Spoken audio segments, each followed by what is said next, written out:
So this is how the Federal Trafficking Victims Protection Act defines domestic minor sex trafficking. It's the commercial sexual exploitation of any American citizen or lawful permanent resident under the age of 18. How many of you guys are working with sex trafficking victims in your practices, in your agencies? 1, 2. I would be willing to bet that probably about 80% of you in this room have dealt with sex trafficking survivors in this room. You don't know it. They are the girls that are coming into your homeless shelters. They're the girls who are coming in for outpatient therapy who have been in foster care. They're the girls who are coming into your traditional outpatient practices that have history of sexual abuse, ritualistic abuse. These are the girls and the women that we're serving, and many of us have touched or been touched by this population in some way. So sometimes it means asking the questions to be able to identify the population that you're serving. A lot of times we go straight to the, let's process this, and when we're getting a very comprehensive history, sometimes we can find out a lot about their traumatic history, and sometimes that includes sex trafficking or some sort of sexual exploitation. So this is just the federal definition. I have been working with sex trafficking victims probably for the last, 4 years now. I've been practicing clinical social work for almost 15 years. And for some reason, no matter how hard I try to run, they all come back to me. So I can't run from this population. And it's a difficult and challenging population to work with, but it's also a very rewarding population to work with, because their little steps toward emotional health mean so much. So this is what I hear my clients saying to me in my practice and in the agencies that I have served in. They report secretly feeling lonely. Number 1 description. When you ask, well, how does this feel? How are you feeling? And even when you don't ask, most of the time it's when you don't ask. They say, Miss Christina, I just feel I need a friend. I'm just so lonely. There's nobody there. And I know I have you and this and my worker, but that's not what they need. They need us in some ways. But in terms of that interaction, that intimacy, they need to be connected to healthy people and people who understand them, to begin to make those intimate connections, to build, establish, and maintain healthy relationships. And I think that's probably why, anecdotally for me, that is the number 1 complaint that I see and that I hear from the girls and women that I serve. They report feeling disconnected. That's interesting, because we're going to talk later about how shame brings about disconnection. How many of you guys are familiar with the work of Dr. Brene Brown, more recently in the media? How many? 1, 2, 3, only 3. Okay, let me just stop and say this. Dr. Brene, have you ever had like a mentor crush? Okay, so I'm like, look, I have watched every one of her TED Talks, every one of her, what was I looking at the other, RSA or I don't know what it was, but yes, oh my goodness, I stalk her online because she is amazing. And she is a social worker. She's not ashamed to say she's a social worker. A lot of social workers out there, they become psychologists and they're like, I am a psychologist, and it's like, no, she is a social worker. She is a doctor of social work, and I'm just so amazed at some of the work that she has done in the realm of shame resilience, empathy, and things like that. So if you guys can get online this weekend or whenever you guys get a chance, please, please, please look up Dr. Brene Brown, B-R-E-N-E, and then Brown. She's out of the University of Houston, and she does some amazing work, qualitative studies on shame, vulnerability, perfectionism. It's amazing. The reason why I brought that up is because disconnection is one of the things that she defines as, or helps to define what shame is, and we'll talk about that later today. The girls and women report feeling empty, lost, like they don't belong anywhere. Trapped, dirty, ashamed, emotionally out of control, afraid. They're afraid to reach out. Some of the girls, they may need food, they're not gonna tell you. They go home to an empty refrigerator and you're like, well, why didn't you say something? We could have given you a Albertsons card or something like that, and they don't wanna ask because they are not accustomed to getting their needs met nor asking. When you're in the sex trafficking trade, usually the pimp is the one telling you when you're going to eat, when you're going to bathe, when you're gonna go shopping. They dictate everything that you do, including going grocery shopping. So they may say something to the girl like, oh, well, a hoe don't need to eat. So I'm like, you hungry? You don't need to eat? Sit down. It just, that is the way, that is the culture of the sex trafficking trade. I have a client, she's 31 now, and one of the biggest things that she struggles with is feeling hopeless. And a lot of times she'll say, well, Miss Christina, really, I'm not supposed to be nothing but a bitch or a hoe. So, I mean, that's what I learned. She has been trafficked from the age of 14 by her brother. Her mother put her out on the track at the age of 14 and commanded her brother to be her pimp. And for the last 3 years, her brother has been in prison and he recently just got released. So she was in that type of an environment, that type of oppression, that type of brutality for the majority of her adolescent life and coming into womanhood from the age of 26 now to 31. And she's dealing with a lot of trauma triggers now. She's in the same neighborhood as he is living now, and it is very, very difficult for her to function day to day. But one of the things she reports is that feeling of hopelessness. How will I get to where you're saying I can get? And so it's important that as we work with these girls and the women, that we allow them to identify what their goals are. Sometimes that takes a few months to get them to that place because they're not able to identify a plausible goal.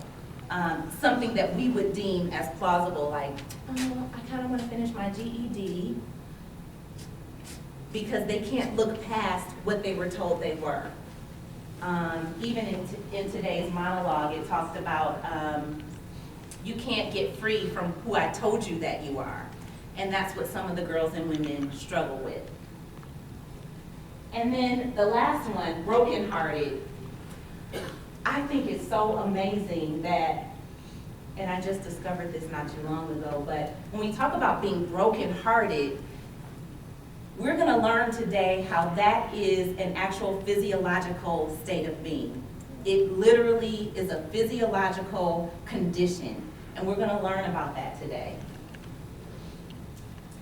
So this is the victim's internal shame-based dialogue. So it's my fault, whether it's my fault that I was sexually abused at 5, even though I could do nothing to help myself and my mother didn't know, okay? It's my fault. I'm a bad person, look at me. I stomped the girls in my stable and I was really mean to them and I pistol whipped them because my pimp told me to do that, right? I'm a bad person. I'm worthless. What is anybody gonna do with me? I'm only used for sex and other acts that please other people. Of what value am I? I'm dirty and disgusting. I'm good for one thing. I have no future. I have no voice. I'd be better off dead. I am stupid. I am hopeless. And you hear this shame-based dialogue coming out as you're processing with the clients because they say it out loud. Oh, that was so stupid. How could I do? I am so stupid. And so a lot of what we do when we're working with the girls and the women is helping them to kind of reframe how they're perceiving themselves. Because you may have done something ill-advised or something that, if you thought about it again, you probably wouldn't do it. But that doesn't make you a stupid person. And so a lot of it is just reframing and getting them to begin to practice healthy counter statements and positive thinking, for lack of a better word. I don't really like that word, positive thinking. It's kind of woo-woo. Yes? A quick thought.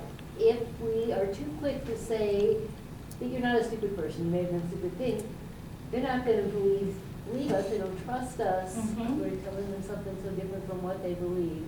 So it's an active listening and maybe beginning to have them see things where thinking, well, that wasn't a stupid thing. Absolutely, absolutely. Sometimes it takes months, but that doesn't mean we don't start saying it. I have another client who, oh my gosh, I think it took probably 1.5 years for her to get to the place where she was like, I might be right, I might be able to go somewhere in my life. Like, I had been working with her for 1.5 years weekly, and it was in that moment, that was the step. After 1.5 years of rapport building and trust and her testing the limits with me and trying to figure out, is she really gonna be there? That's what they wanna know.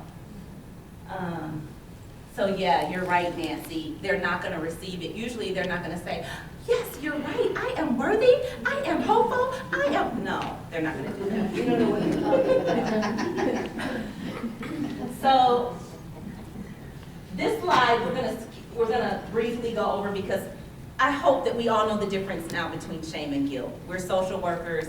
The difference is guilt is I did something wrong, I did something ill-advised, I did something that kind of was not well thought out. And shame is I am stupid, I am an idiot, I make horrible decisions all the time, I'm a poor decision maker. Those are the two differences. So we don't need to go over that anymore, right? I just went and kind of, one of the things about shame is there is something profoundly wrong with who I am. That is kind of the basis of where shame originates, is that a lot of these girls, because early in their development, they were taught that they were not worth respect and boundaries being laid and set and abided by, that the reason why those things happened was because there was something profoundly wrong just with them. And that weaves itself all the way through their interpersonal relationships, the way they deal with their friends, their romantic interests, and people in general. That's why when you talk to them, especially if they're in a position where they're trying to get help or someone has referred them for help, you know, they're kind of like, you can't help me, lady. I don't know why you even came, why am I here? I do not want to be in therapy. No, my worker told me I gotta come here. And, you know, because that's that hopelessness and that believing, I'm not really worth this, right? Question, what's the percent of them that are able to move on and have a life that is away from that? That research has not been done in terms of what's the percent of globally victims and survivors who have been able to move on with their lives. Although this is a long-standing pandemic, socially, a social pandemic, the research is just now being done in this century. So it's difficult to say. That would be interesting to see. I think if they combine the success rates of different programs that speak to the needs of sex trafficking victims, we may come up with a roundabout number, but that research has not been done. There is an organization called Shared Hope International, who is the premier forerunner in advocacy, rescuing, and education on this issue. They're also the forerunner on legislative changes and things like that. They do a lot of work in that area. They have several books out that I've read, and I didn't put it on here, but if you email me, I'll give you that information. Finding Lacey, From the Brothel to the, I can't remember the names off the top of my head right now, but there are several books that may help to kind of describe what it looks like in terms of success rates, yes. What are your thoughts on why is it taking so long to do that research? That's a good question, and a very important question. I think one of the reasons why it's taking so long is because, you know, sex trafficking is not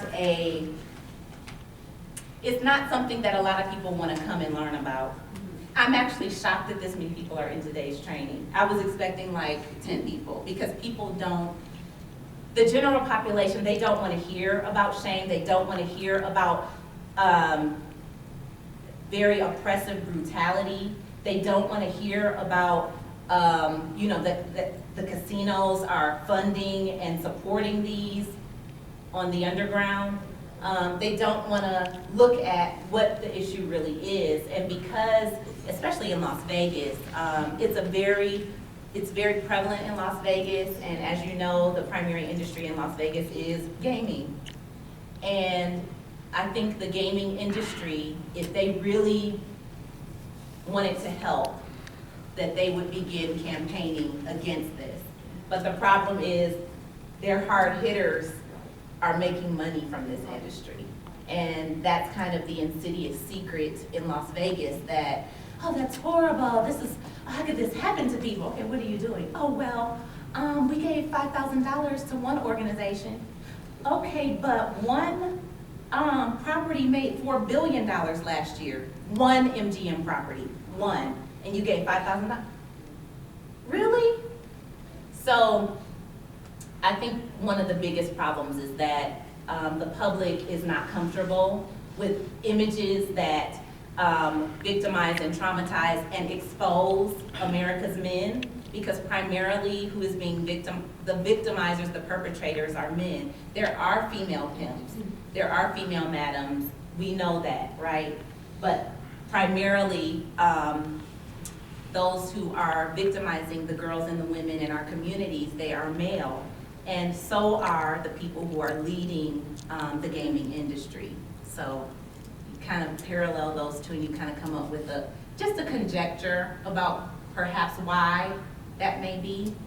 Slowly but surely, I mean, you know, movies like Taken, Uh-huh. and, you know, the recent guy that had the 3 women for 10 years, and, you know, the things that come to the media that, you know, we as, you know, Mr. and Mrs. Public, you know, get a chance to see. But I think you're right. I mean, you know, for most of us, I think life is tough enough as it is, and we don't want to see that stuff. We don't want You to know see. what I'm saying? Let me oh my gosh, no. And when people find out I work with sexual, they're like, for real? Oh, I don't want to hear anything else. That's horrible. Goodbye. You know. Were you gonna say something? Oh, okay. There's another reason, I think, and I base this on the fact that I've had literally hundreds over the years of women who are adults who came from that background, and the traditional way of looking at women and women's problems is, well, they'll just filter in, they'll take care of They'll be themselves. fine. They're women. Uh-huh. They just let them go. They'll either die or they'll grow up. Mm-hmm. And these women are out there living, and they don't have great lives, but they've survived, and they're coping with the resulting problems now, Mhm. maybe for the first time. Mhm. But it's that looking away Uh-huh. because, oh, women. It's They're- women. Yeah, they probably got there on purpose. Yes. You know, that whole prejudice. Mhm. And that on purpose, yes. I think that an underlying belief for a lot of Americans and people, I think, across the globe, is that it has been said for years that prostitution is the oldest known profession. And it's been stated, and I completely reject that, because it's not a profession, obviously. It's an industry, and it's a crime. So I think a lot of people who don't know and who aren't educated on the issue, because of their lack of knowledge, they go off of what they have heard and what they have known colloquially, which is, she's out there on the track because she wants to be. What do you mean? She needs money, so she's gonna sell her body. I mean, what? That's what she's doing. She chose that, this is what she's doing. I have no empathy, sympathy, compassion for that person. And I think that may be part of the issue too. They don't want to say it when you say you work with sex trafficking survivors. They're like, you mean prostitutes? Oh, the ones who put themselves out.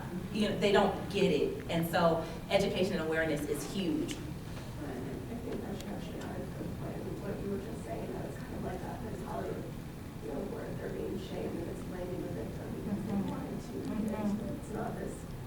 this pretty bullet idea. Yes. Shows.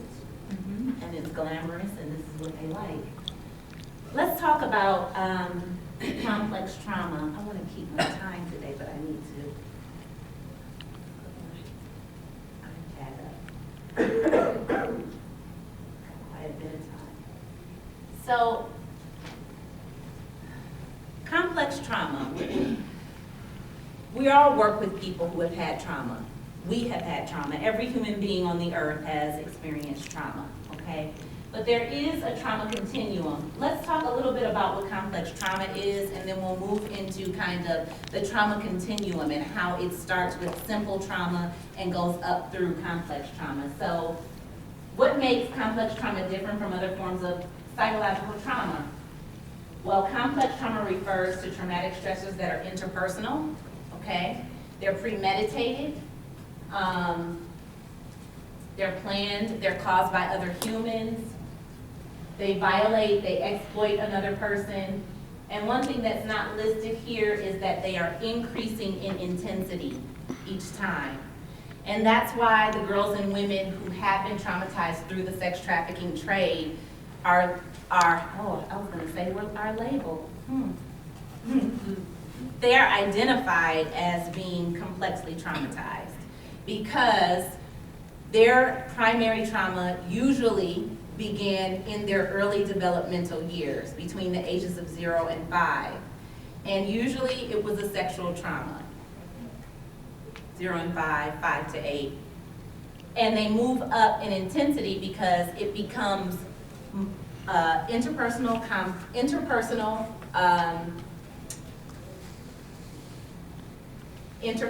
trauma. It is increasing in intensity and brutality. It includes multiple perpetrators over time. Now here's the trauma continuum. So we're dealing with a single impersonal trauma. I'm driving to the store, a Mack truck hits me, okay? Single impersonal trauma. I don't know the man in the Mack truck, he's not my boyfriend, therefore it is impersonal, right? And it happened one time. Now, then we move, that's a simple trauma. Then we move to single interpersonal trauma. I have a boyfriend, he punches me in the jaw, and then I leave him. Single interpersonal trauma, okay?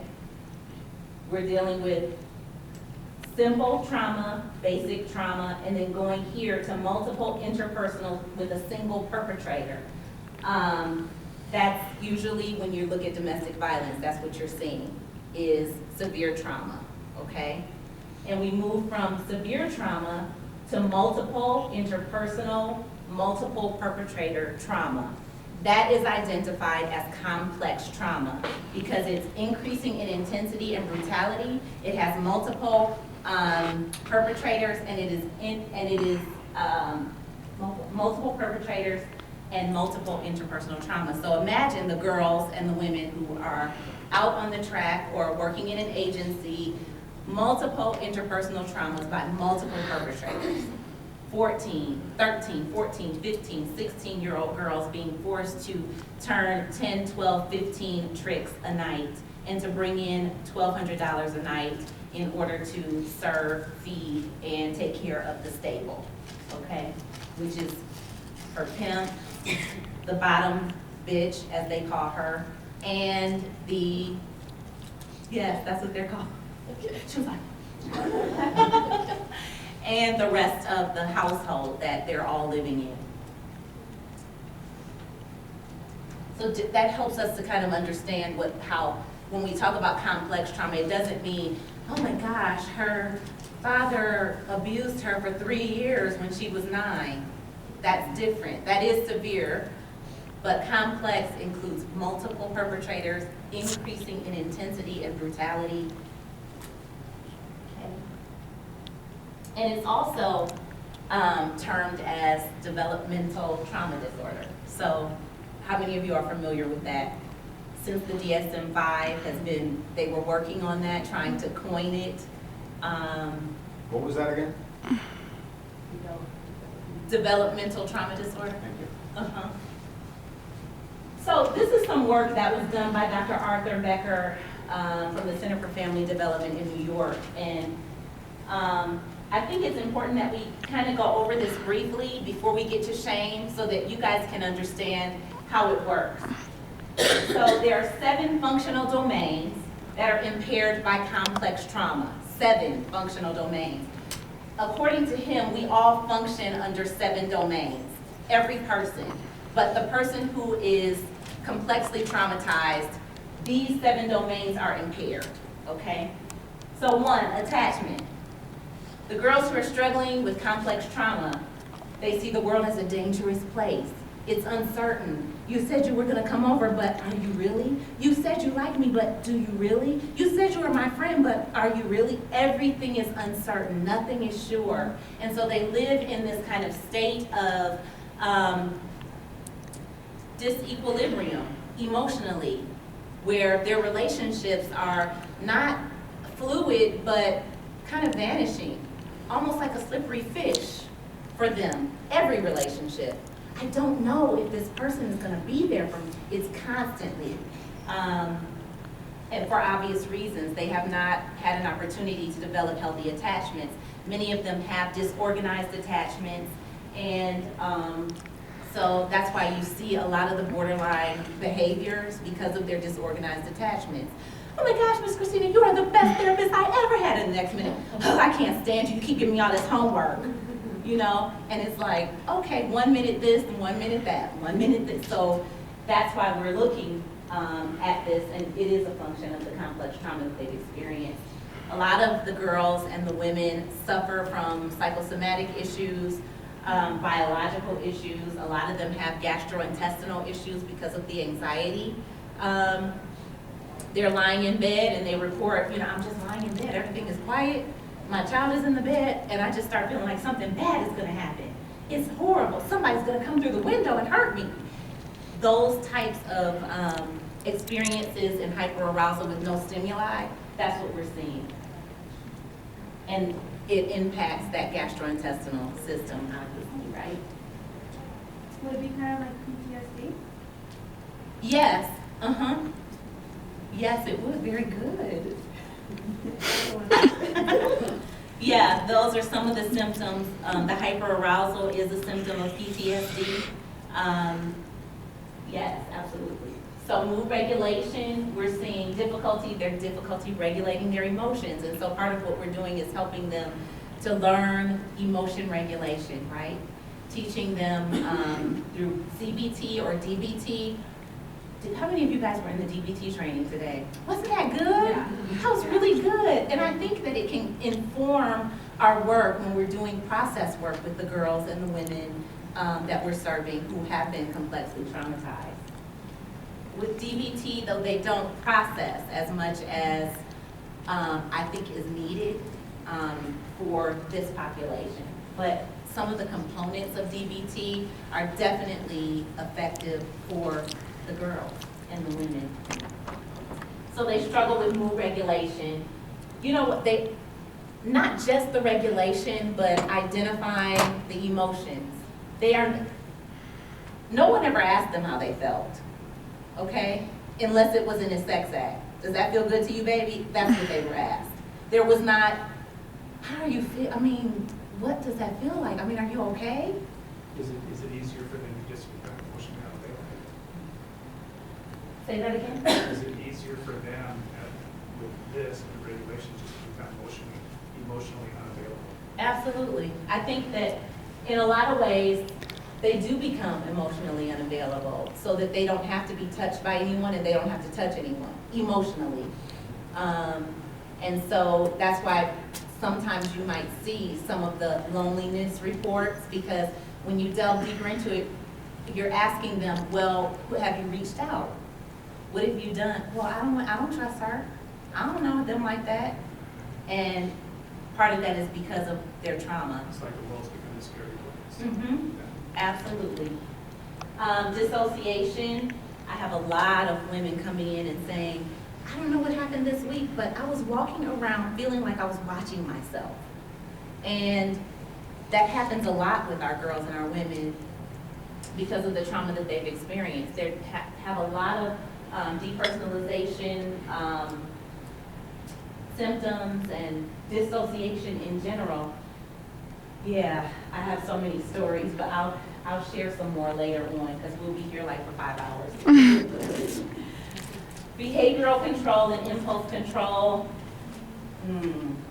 Yeah. Let me tell you guys this story really quick. So I am doing a home-based session with one of my clients whose car broke down. And I walk up to her apartment and someone's leaving the apartment. It's a female. And it's not one of those, okay girl, I'll see you later, that was so great, we're planning our makeup. Like, no. It was like, was that a trick? Okay. So she's walking down, I'm like, hi. And then I realize what I'm doing, like, no, that is not, that's not her friend. So I was like, okay. Hi, how's everything going? We're sitting there in her session and the maintenance man comes by because she had some stuff going on. Her stove wasn't working right, her blinds were broken. And he comes, he fixes everything. And throughout the session, she's saying to me, I'm in the state right now where I would have sex with anybody. I don't have any money. I think money is running out. My son needs clothes. I literally feel as though I am willing to go out there today and I need 10 tricks right now because I don't have anything and I don't know how else to make it. So the maintenance man leaves and she's like, it took all that was within me not to tell you to leave because I was gonna tell him that he could have me today, now, $50 now. And this is the type of behavior control that we're dealing with, the impulsivity that we're dealing with, specifically sexual impulsivity, okay? Because, for so many different reasons. For this girl, or this woman, she had not identified or been able to keep a regular job, okay? Because she would get fired, got into arguments with her boss.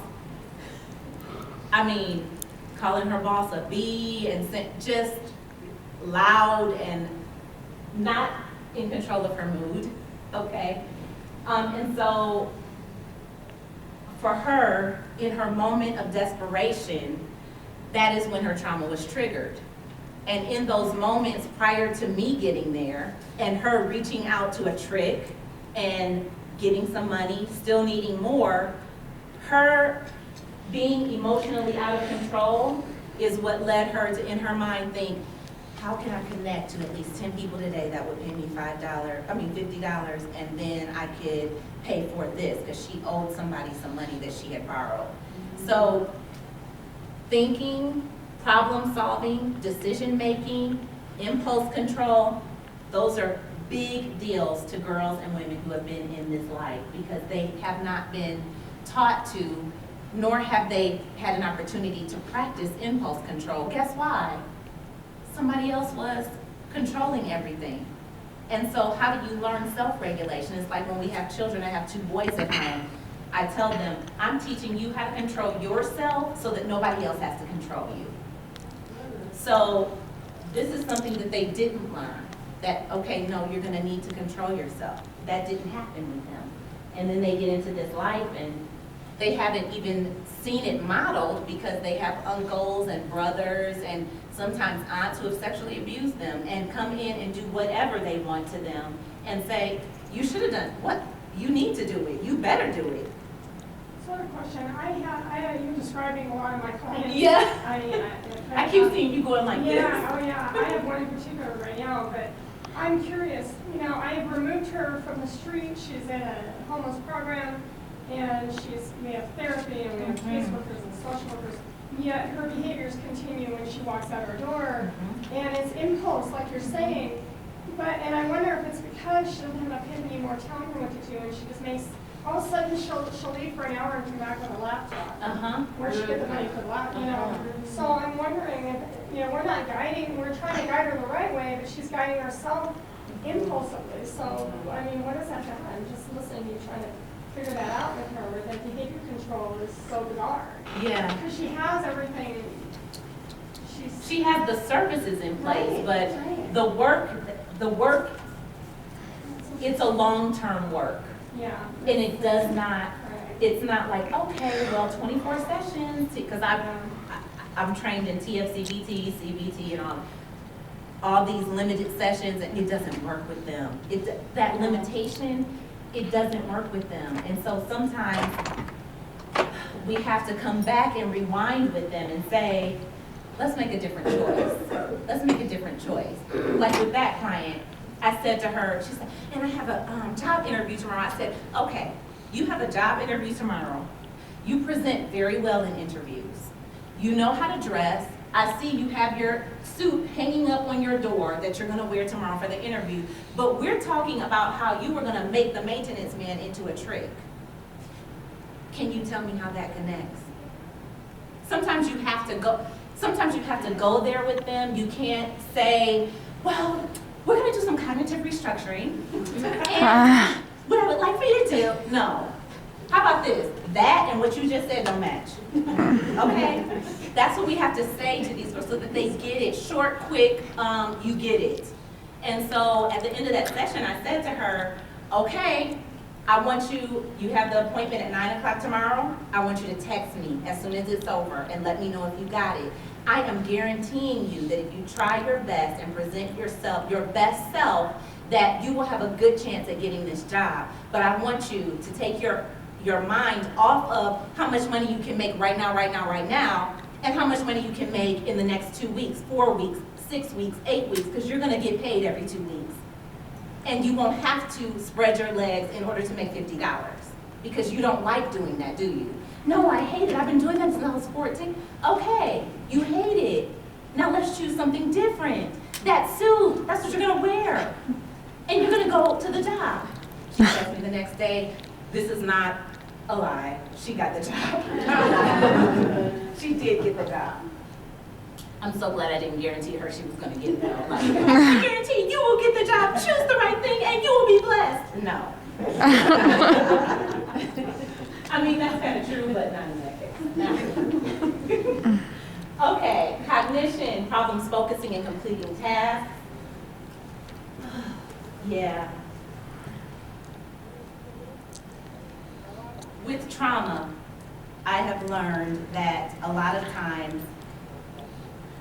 as I said before, it's small steps each time. When you're giving homework, when you're doing CBT, when you're doing TFCBT, when you're doing DBT, whatever it is that you're doing, psychodynamic, whatever you're doing, do it in short spurts with the girls and the women that you're serving.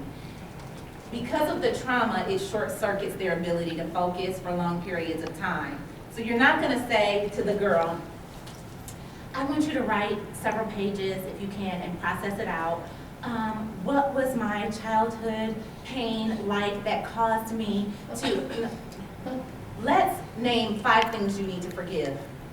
That's what I want you to do between now and our next session. Top 5 things that you need to forgive, that you have held unforgiveness in your heart against someone about. Top 5 things.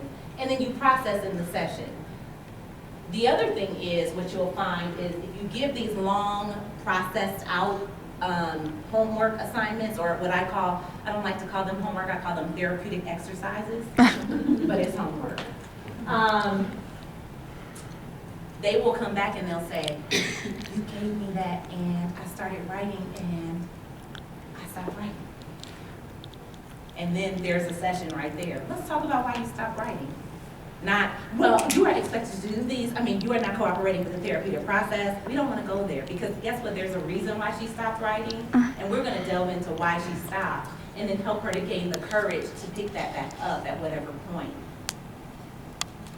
This is the big one, self-concept. We're finally getting to the crux of the matter today. Hey Nancy, So the girls can you hold suffer this for a from second so I can go to the body bathroom? image, eating disorders, even just malnutrition, because they haven't learned how to eat well. You know, they may have been in the light 2 years, 3 years, sometimes 15 years, and they are being told when to eat, what to eat, how to eat, and it's not like every day they wake up and they say, oh gosh, I gotta make sure I drink two bottles of water before I leave the house, and then I'm gonna have some nuts, and then some oatmeal. That's what we do, right? They don't think that way. How do I eat today, period? How do I eat? Some fries, 99 cents, Wendy's. That's what I'm gonna have for breakfast. And so a lot of them develop eating disorders, or they're malnourished. But in the body image piece too, because of their sexual abuse history, most of them, they have the distorted body image piece where my body is not beautiful, it's disgusting and ugly and grotesque. What do you mean I should, accept and cherish and nourish and nurture myself or my body? They don't know what that is. And so a lot of that is reframing. Poor self-esteem, shame, and guilt is huge with the girls that we serve and the women. They have a poor sense of value. They have a core sense that they are unlovable, unwanted, or throwaways. Many of them come from unhealthy family systems, broken family systems, and some of them don't. For those of you who have been educated on sex trafficking, we know that although many of them have a history of a broken family system, some of them have an intact family but were emotionally neglected. What I see anecdotally, and I do plan to do some real research soon when I have time, but anecdotally what I see is a pervasive pattern of fatherlessness. And because of that fatherlessness, I think that is a missing link in the research that we're seeing, the literature that we're seeing, researching sex trafficking and the histories of these girls familially, that many times the father is absent. In the middle class families that we're seeing sexual or sex trafficking, or the girls falling into this life, we're seeing an intact family with a father who is emotionally absent. In the socioeconomically disadvantaged families, or families that do not have the parents intact and together, we're seeing physical abandonment. And obviously, along with that is emotional abandonment. But so you're seeing it all the way around. In every socioeconomic level, there is neglect, abandonment, and fatherlessness in the girls that we're serving and the women that we talk to.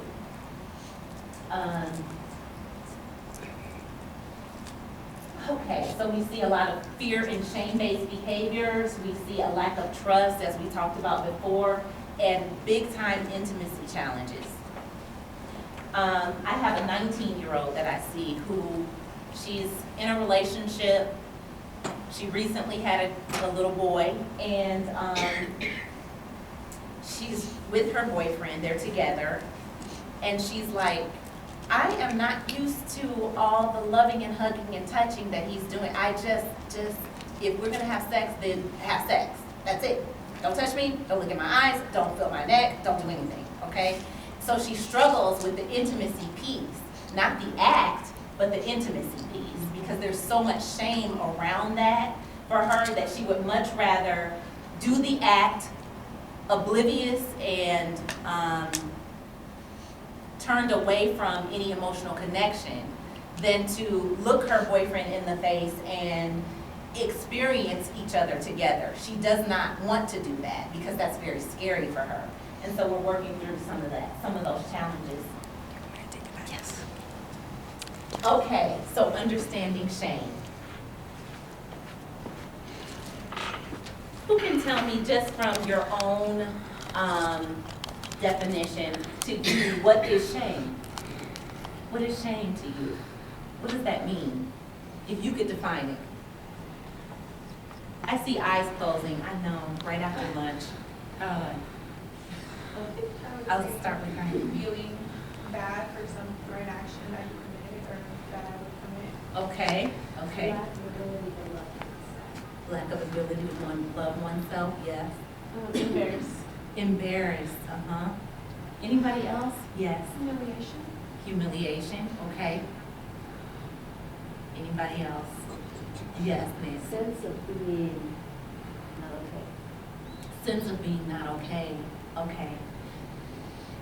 I hear a lot of different definitions going on for different words that are very closely related to shame. You said humiliation.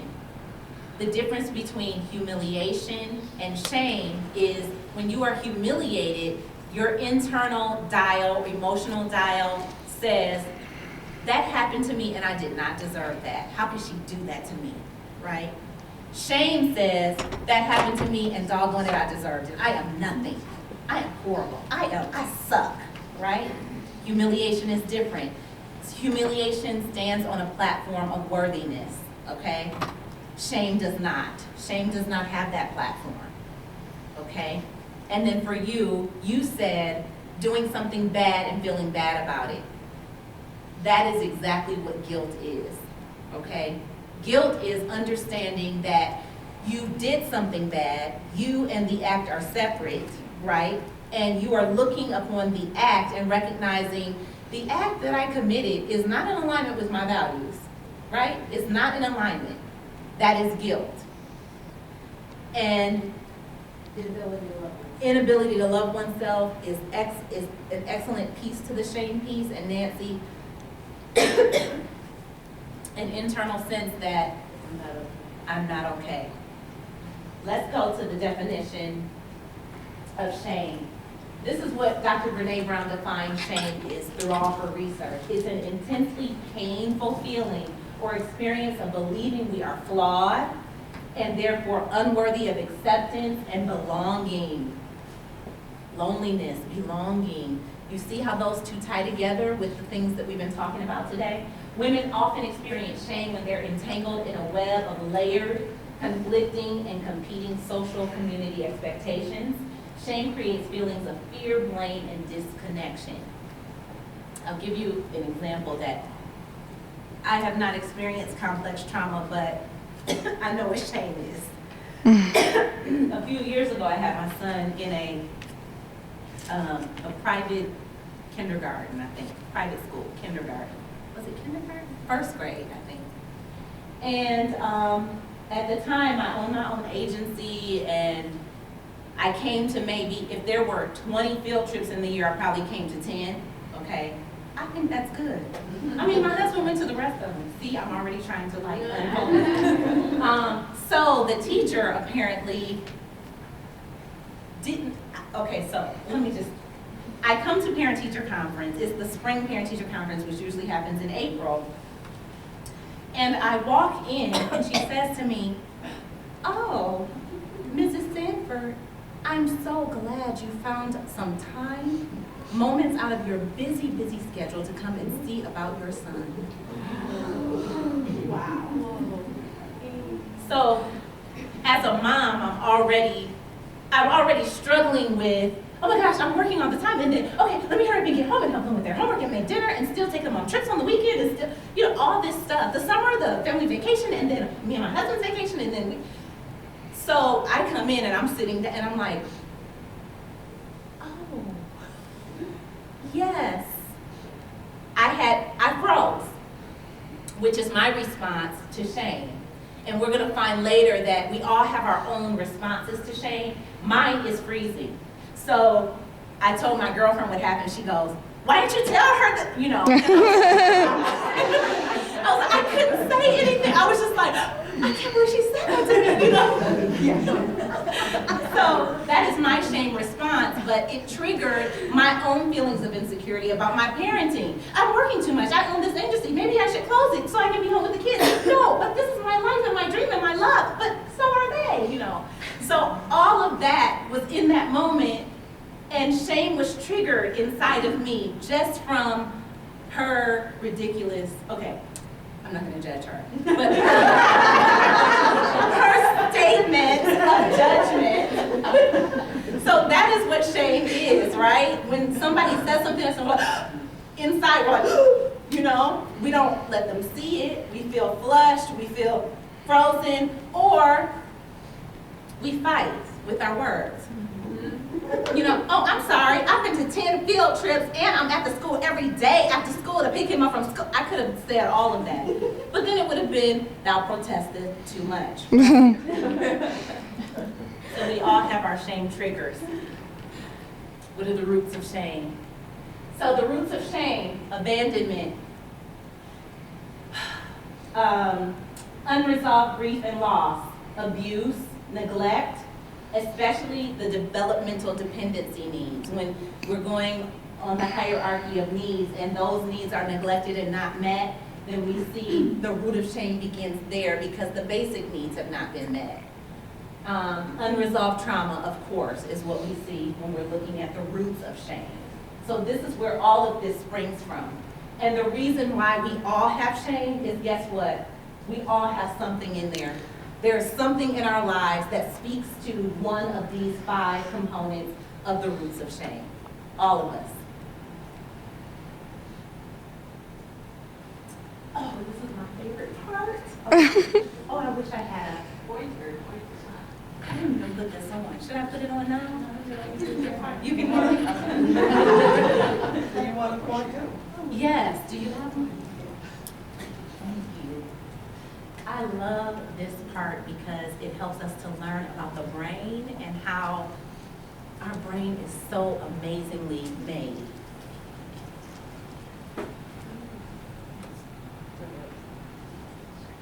Ooh, gadgets. Thank you. Okay.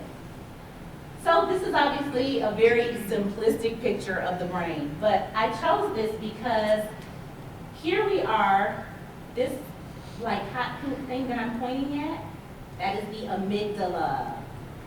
Amygdala. When we talked about the heart of the matter earlier today, we talked that the heart is the center of emotions. It is the place where emotions are processed, where they are felt, right? This is the heart. That is the amygdala, which is the center of our emotional condition and our state of being in our brains. So when we say, I just went with my heart, you're speaking about a physiological act or process. It's not this super nondescript, elusive term when we say, I went with my heart. It really is that we're relying on the amygdala, which is a part of our brain, to tell us what to do.